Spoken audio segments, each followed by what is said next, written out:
Imagine a city where the average person earns over $100,000 a year, where gasoline costs less than bottled water, and where the government pays you to exist. Now, imagine that same city has a dark side so brutal that thousands of workers have died building its skyline, and the people who actually live there are outnumbered 5-1 by foreigners who will never, ever become citizens no matter how long they stay. This is Doha, the capital of Qatar, the richest country per person on the entire planet. A tiny peninsula jutting into the Persian Gulf, smaller than Connecticut, with fewer than 3 million people, sitting on top of the third largest natural gas reserves in the world.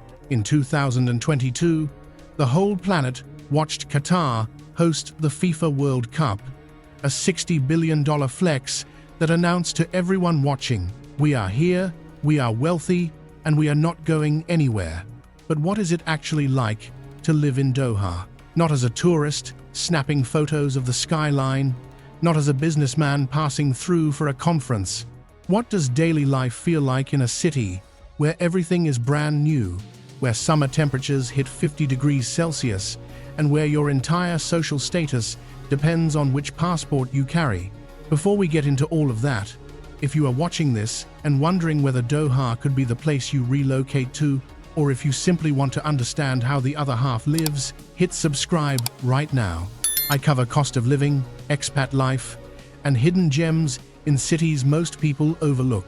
Drop your country in the comments so I know where you are watching from, and let us get into this. Chapter 1. The city that did not exist 50 years ago. Stand on the Corniche in Doha today, that 7-kilometer waterfront promenade curving along the bay, and look at the skyline. Glass towers twist into impossible shapes. The Torch Tower rises 300 meters, a golden flame frozen in steel. The Aspire Tower, from the 2006 Asian Games, glows like a beacon. The National Museum of Qatar spreads outward in interlocking desert rose formations designed by Jean Nouvel. Everything gleams. Everything is new. The Museum of Islamic Art, designed by I.M. Pei, sits alone on its own artificial island, a geometric fortress of cream-colored limestone that took 15 years to complete. Now rewind to 1971. Qatar gains independence from Britain. Doha is a fishing village, pearl divers and Bedouin traders, dusty markets, flat-roofed mud houses. The population of the entire country is barely 100,000 people. There is almost nothing here.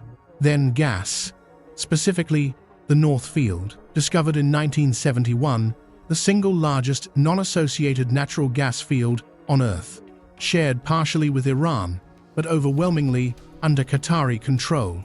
By the 1990s, Qatar begins exporting liquefied natural gas. By the 2000s, the money becomes almost incomprehensible. Qatar's GDP per capita in 2023 sits at around $87,000, but that figure includes everyone living in the country, including millions of low-wage laborers. If you count only Qatari citizens, the average household income exceeds $350,000 per year. Some estimates push it past $500,000. The point is this: Doha did not grow organically over centuries like London or Istanbul. It was purchased, designed, built from scratch in a single generation, with gas money so abundant that the country literally ran out of things to spend it on. That is why they bid for the World Cup. That is why they bought Paris Saint-Germain. That is why they acquired stakes in Volkswagen, Barclays, and Harrods. That is why Doha looks like a video game rendering of a city, rather than a real place where real people wake up and go to work. But real people do wake up here every single morning, and their experiences are wildly, shockingly different depending on one single factor. Chapter 2. The three-tier society nobody talks about openly. If you move to Doha, the very first thing you need to understand is this: there are three completely separate realities operating inside the same city, and they almost never overlap. Tier 1. Qatari nationals. They make up roughly 10 to 15% of the total population. They are born into a social contract that looks like science fiction to the rest of the world. Free healthcare, free education through university, including scholarships to study abroad at Georgetown, Northwestern, or any top institution. No income tax, no property tax, subsidized electricity, water, and fuel. Government grants for marriage. Government land for building a home. Government jobs that pay handsomely and rarely demand excessive hours. A young Qatari man finishing university can reasonably expect the government to give him a plot of land, a loan at near zero interest to build a villa, and a job at a ministry or state-owned enterprise paying $15,000 to $25,000 a month. His wife receives a separate government salary simply for being a citizen. Their children will receive the same. This is not an exaggeration. This is the documented, public, functioning system. The Al Thani ruling family distributes gas wealth to citizens as a form of social stability. In exchange, citizens do not protest. They do not demand elections. They do not challenge the monarchy. The arrangement has held for decades, and from the outside looking in, it appears to be working. Tier 2, Western and professional expats. These are the engineers from Britain, the bankers from Lebanon, the consultants from India and Pakistan with master's degrees, the teachers from America and Canada working at international schools, the doctors from Egypt running clinics. They earn good salaries, often tax-free, often with housing allowances, school fees for children, annual flights home, and medical insurance included. A mid-level engineer in Doha might earn $12,000 to $18,000 a month. A senior banker, $30,000 plus. A teacher at a good international school, $5,000 to $8,000. These expats live in compounds or apartment towers in West Bay, the Pearl Qatar, or Lusail. They drive SUVs, they eat at restaurants, they have a very comfortable life. But they can never become citizens. They can never own property outright in most areas. Their residency is tied to their employer through the kafala sponsorship system. If they lose their job, they have weeks to leave the country. Tier 3. The laborers. Construction workers from Nepal, Bangladesh, India, Sri Lanka, the Philippines, Kenya, domestic helpers, security guards, delivery drivers, cleaners. They number in the hundreds of thousands. They earn between $800 and $1,500 a month. Many live in labor camps on the outskirts of the city, 8 to 12 men per room, sharing communal bathrooms. Their passports were historically confiscated by employers. They work in 50-degree heat, building the stadiums, the metro, the hotels. The Guardian reported in 2021 that over 6,500 South Asian workers had died in Qatar since the World Cup was awarded in 2010. Qatar disputes the numbers. Reforms have been made. The kafala system was officially restructured in 2020, but ask any labor rights organization and they will tell you enforcement remains inconsistent. These three tiers share the same roads, the same malls, the same skyline, but they live in entirely different countries. Chapter 3. What things actually cost in Doha? Here is where it gets interesting for anyone considering a move, because Doha's cost of living is a paradox. Some things are shockingly cheap, others will drain your wallet faster than Manhattan. Let us start with housing, because that is the biggest expense for anyone. A one-bedroom apartment in West Bay, the financial district along the waterfront, runs between 5,000 and 8,000 Qatari riyals per month. That is roughly $1,400 to $2,200 US for a luxury high-rise with a gym, pool, and sea views. You might pay 8,000 to 12,000 riyals, so $2,200 to $3,300. Move to the Pearl Qatar, the artificial island connected to the mainland by a bridge, and prices jump. A two-bedroom there easily costs 10 to 15,000 riyals, $2,700 to $4,000.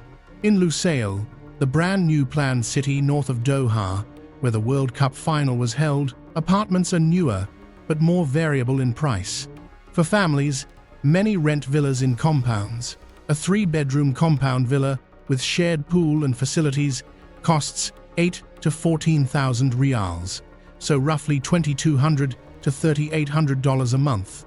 Now groceries. A liter of milk costs about 7 riyals, just under $2. A loaf of bread, 4 to 6 riyals. A kilogram of chicken breast, 20 to 30 riyals. Rice, pasta, eggs, all roughly comparable to mid-range American grocery prices.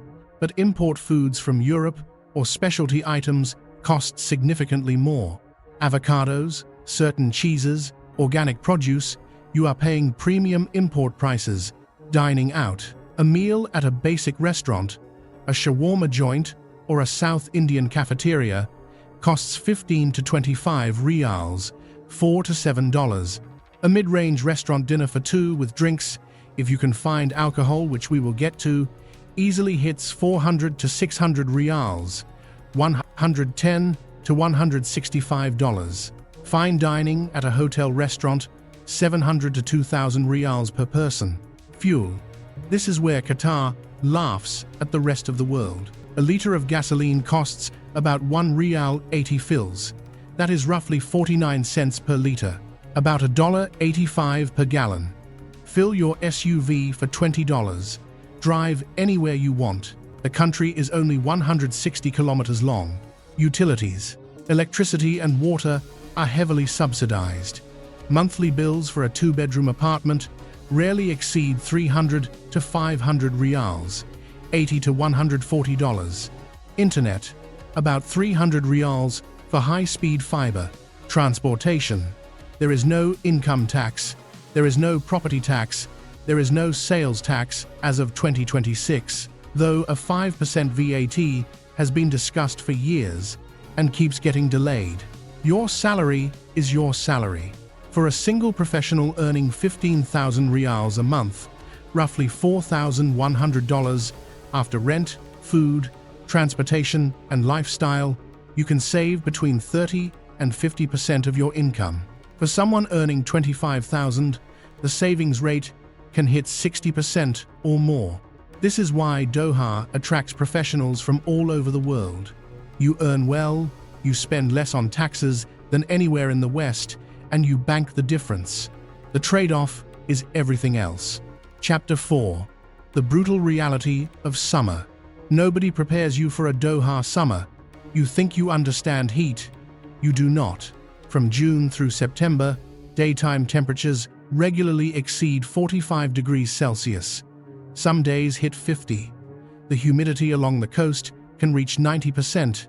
Walking from your air-conditioned car to the air-conditioned mall entrance, a distance of maybe 30 meters, will leave you drenched in sweat. Your sunglasses fog up the moment you step outside. Your phone overheats and shuts down if left on the dashboard. Outdoor life ceases to exist for 4 months. Parks are empty. Beaches are abandoned. The Corniche, which buzzes with joggers and families from October to April, becomes a ghost promenade. Even at midnight in August, the temperature might still be 40 degrees with 80% humidity. Every building, every car, every bus stop is air-conditioned. Some outdoor spaces have been cooled artificially. The Qatari Cultural Village has misting systems. Certain stadiums built for the World Cup had open-air cooling technology, but the reality for most residents is simple. You live indoors from June to September.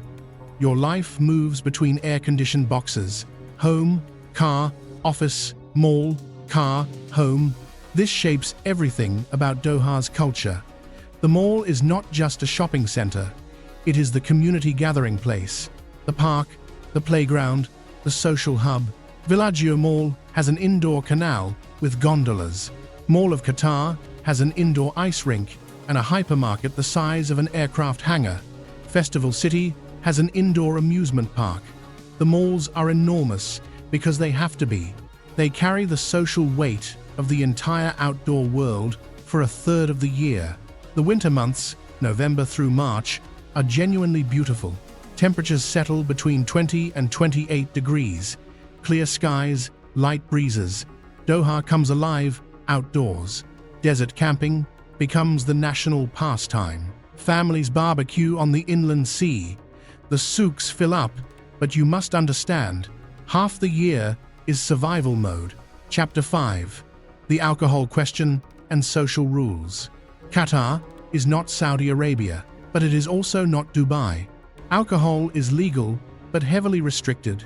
You can drink at licensed hotel bars and restaurants. The Ritz-Carlton, the Street Regis, the Four Seasons, the W Hotel all serve alcohol. A pint of beer costs about 50 to 80 rials, $14 to $22. A cocktail, 80 to 120 rials.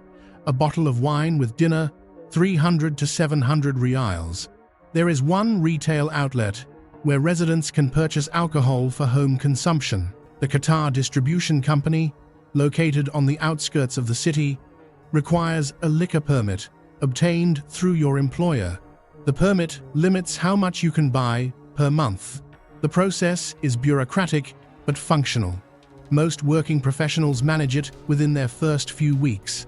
There are no nightclubs in the traditional sense, no bars on street corners, no pub culture. Social drinking happens at hotel venues, at house parties in compounds, at brunches.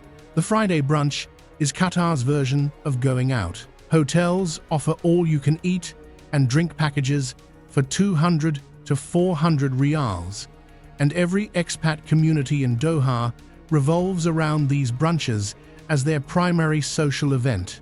Beyond alcohol, there are social norms you must respect. Public displays of affection are frowned upon. Holding hands is acceptable for married couples, but kissing in public can technically result in trouble. Dress codes are not legally enforced for non-citizens in most areas, but modesty is expected. Shorts and tank tops at the mall will not get you arrested, but you will get looks. At government buildings or souq waqif, covering shoulders and knees is smart. During Ramadan, eating, drinking, or smoking in public during daylight hours is prohibited for everyone, regardless of religion. Restaurants close during the day or cover their windows. Working hours shorten. The entire rhythm of the city shifts for a month.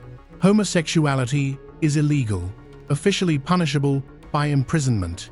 In practice, authorities do not actively seek out individuals, but there is zero legal protection, zero social acceptance in public spaces, and genuine risk for anyone openly identifying. These are the facts. Whether they are deal breakers depends entirely on your values and priorities. Chapter 6. Where the expats actually live. West Bay is the Manhattan of Doha. Towers of glass rising from reclaimed land along the waterfront. This is where the banks are, where the corporate offices sit, where young professionals in their 20s and 30s rent studio and one-bedroom apartments with sea views. Walking distance to the Corniche, close to everything, expensive but convenient. The Pearl Qatar is an artificial island, connected to the mainland by a bridge. It was designed to feel like a Mediterranean village. Pastel-colored buildings line a marina filled with yachts, boutique shops, coffee houses, restaurants at ground level. Families love it here because it feels self-contained. You can walk everywhere within the island. It is one of the few places in Qatar where foreigners can own property on a freehold basis. Lusail is the newest addition, a fully planned city north of Doha, built around the Lusail Stadium where the World Cup final was played. It has that eerie feeling of a city that has not quite filled up yet. Beautiful infrastructure, wide boulevards, futuristic buildings, but still sparse on residents and community feeling. Prices are competitive because developers want people to move in. Al Saad and Bin Mahmoud are older neighborhoods, more affordable, more chaotic, more alive. South Asian restaurants, small grocery shops, laundries, tailors. This is where many mid-level expats and single workers live because the rent drops significantly. A one-bedroom here might cost 3,000 to 5,000 rials, $800 to $1,400. For families with children, compound living in areas like Al Wab, Abu Hamur, or Ain Khalid offers a different lifestyle. Gated communities with shared pools, playgrounds, gyms, and a sense of neighborhood. Monthly rents for villas range from 7 to 14,000 riyals, depending on size and quality. Many compounds have a community feeling that standalone apartments lack. Chapter 7. The food that actually defines daily life. Forget the hotel restaurants for a moment. The real Doha food story happens at street level. Souk Waqif is the old market in the heart of the city, rebuilt in 2006 to look like it did a century ago, with mud-rendered walls, exposed timber beams, and narrow alleyways. Here you will find the makbouz, Qatar's national dish, spiced rice with lamb, chicken, or fish, slow-cooked with dried lime, cinnamon, cardamom, and turmeric. A plate costs 20 to 30 riyals. It tastes like someone's grandmother made it, because someone's grandmother taught the cook. Karak tea is everywhere, literally everywhere. Small roadside kiosks sell it 24 hours a day. Strong black tea boiled with evaporated milk, sugar, cardamom, and sometimes saffron. 1 riyal. That is 27 cents for a cup. Workers drink it, executives drink it, everyone drinks karak. It is the great equalizer in a city defined by inequality. The South Asian influence is enormous because the demographic makeup is what it is. You can find incredible biryani in Bin Mahmoud for 12 riyals, butter chicken, and naan for 15. Filipino food in Al Sad, Nepali momos on the industrial area fringes, Ethiopian injera near the airport zone. The diversity of affordable food in Doha is actually one of its greatest strengths as a city. For a home cook, the fish market at the Old Port sells the morning catch directly. Hamor, the local grouper, is the prize. Also kingfish, shrimp, crab. Prices fluctuate with the season, but buying fresh fish and grilling it at home remains one of the best meals available in this city. Weekend brunches are the social centerpiece for expats. The Mondrian, the Street Regis, the Intercon all run massive Friday spreads, seafood towers, sushi stations, carving boards, unlimited champagne, 300 to 500 riyals per person. 3 hours of eating and drinking. This is how friendships are formed in Doha. Chapter 8. Getting around a city built for cars. Doha has a metro now. It opened in 2019 for the World Cup preparations. 3 lines, red, gold, and green, covering the major routes from the airport through downtown to Lusail. Clean, modern, efficient, cheap. A single ride costs 2 riyals. A day pass is 6 riyals. The stations are air-conditioned and architecturally stunning, designed by different firms to give each one a unique identity. But here is the truth. Doha is a car city. The urban sprawl, the distances between residential areas and commercial zones, the heat that makes walking impossible half the year, all of it means most residents drive, and they drive big. Land Cruisers, Patrols, Tahoes, Range Rovers dominate the roads. Traffic during peak hours, 7 to 9 in the morning and 4 to 6 in the evening, is aggressive and frustrating. Doha drivers are not gentle. Lane discipline barely exists. Tailgating at 140 kilometers per hour on the highway is common. Indicators are considered optional by many. Fuel is cheap enough that it barely registers as an expense. Insurance for a mid-range vehicle runs 2,000 to 4,000 riyals per year. Parking is free almost everywhere except certain malls and downtown zones. Ride-hailing through Uber and Careem works well. Airport to West Bay costs about 50 to 70 riyals. West Bay to the Pearl, 30 to 40. Prices are reasonable enough that some expats without cars rely entirely on Careem. Chapter 9. Healthcare and education, the real deciding factors for families. Qatar has Hamad Medical Corporation, the state-funded healthcare system. It is free for citizens and heavily subsidized for residents. The facilities are new, well-equipped, and staffed by international doctors. Sidra Medicine, opened in 2018, is a world-class women's and children's hospital funded by the Qatar Foundation. If your child has a serious medical need, Sidra is genuinely excellent. Private healthcare is also available through clinics and hospitals across the city. Most employers provide health insurance that covers private facilities. Wait times are generally shorter than public systems in Europe. Dental care and specialist consultations are widely accessible, though out-of-pocket costs without insurance can add up quickly. Education is where the money really flows. Qatar Foundation's Education City campus hosts branch campuses of Georgetown, Northwestern, Carnegie Mellon, Virginia Commonwealth, Weill Cornell Medicine, and more. These are full-degree granting programs on Qatari soil.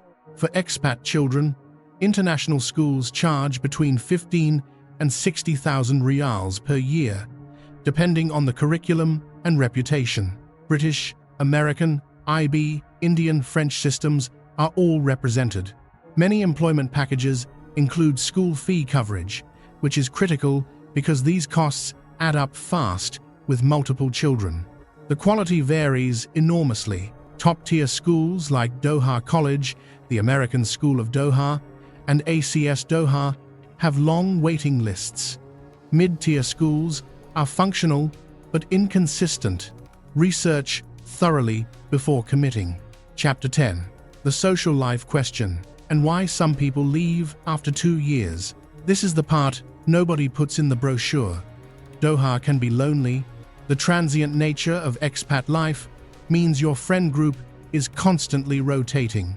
People arrive on 3-year contracts, they leave, new people arrive, you rebuild, you lose people again. After 2 or 3 cycles of this, many expats experience a deep fatigue, a feeling of never quite belonging anywhere. Qatari society is largely closed to outsiders. You will not be invited into Qatari homes easily. You will not be integrated into local family life. Your social world will consist almost entirely of other expats, cycling through the same hotel brunches, the same compound barbecues, the same desert camping trips. For single people, the dating scene is constrained. Apps work, but the pool is limited. Meeting people organically requires effort. For women especially, the social dynamic can feel restrictive compared to European or American cities. For families, compound life creates natural community. Children play together, parents organize events, schools provide social anchoring. It is generally easier for families to build stable networks than for singles. The people who thrive in Doha long-term tend to share certain traits. They are self-directed. They create their own social structures rather than waiting for them to appear. They join sports clubs, diving groups, running crews, book clubs. They invest in friendships deliberately. They treat the city as a financial chapter with clear goals and timelines, rather than expecting it to become home forever. The people who leave early tend to be those who expected Doha to give them a life, rather than building one from the pieces available. Chapter 11. The future Doha is building right now. Qatar's National Vision 2030 was published in 2008. The goal was explicit: diversify the economy away from hydrocarbon dependence, build education, technology, sports, tourism, and financial services into independent pillars. Progress has been real, but incomplete. Hydrocarbon revenues still account for roughly 60% of government income. Tourism grew massively around the World Cup, but maintaining that momentum without a major event is the challenge. The country has bid for additional global events, including the 2030 Asian Games, as part of this long-term strategy. Lusail is the physical embodiment of the vision, a full city built from scratch, designed for 200,000 residents, with smart city infrastructure, autonomous transit systems, and sustainable building standards. Whether it fills up and develops genuine community character or remains a beautiful but empty showpiece is still an open question. In 2026, the Northfield expansion, approved in 2021, will increase Qatar's LNG production capacity by 60% to by 2027. This means more wealth flowing in, more construction, more jobs, more expats arriving. Doha is still growing. For anyone considering a move in the next few years, the window remains attractive. High salaries, zero income tax, new infrastructure, improving quality of life amenities. The trade-offs remain the same. Heat, social limitations, cultural restrictions, the fundamental impermanence of expat existence. Chapter 12. So who should actually move to Doha? Let me be direct. Doha is not for everyone. It is not a lifestyle destination, the way Bali or Lisbon markets itself. It is a financial strategy disguised as a city. You should consider Doha if you want to earn well, save aggressively, and build a financial foundation for your next chapter. If you are in engineering, finance, healthcare, education, energy, or construction, the opportunities are real and the packages are generous. 2 to 5 years in Doha can fund a house deposit back home, clear student debt, or build an investment portfolio that would take a decade elsewhere. You should not move to Doha expecting vibrant street culture, spontaneous nightlife, political freedom, or a city that adapts to you. It will not. You adapt to it, or you leave frustrated. The happiest expats I have spoken to all say some version of the same thing. I came with a plan. I saved what I said I would save. I experienced things I would never have experienced otherwise. And when it was time, I left on my own terms, with my goals met. That is Doha. Not a paradise, not a dystopia, something stranger. A city of extraordinary wealth and stark contradictions, built in a single lifetime on a desert peninsula, offering you exactly what you came for and nothing you did not ask for. If this video changed how you think about Doha, or if it confirmed what you already suspected, let me know in the comments. Where would you want me to cover next? Drop your suggestion below. Hit subscribe if you want more honest breakdowns of cities most people only see on Instagram. I will see you in the next one.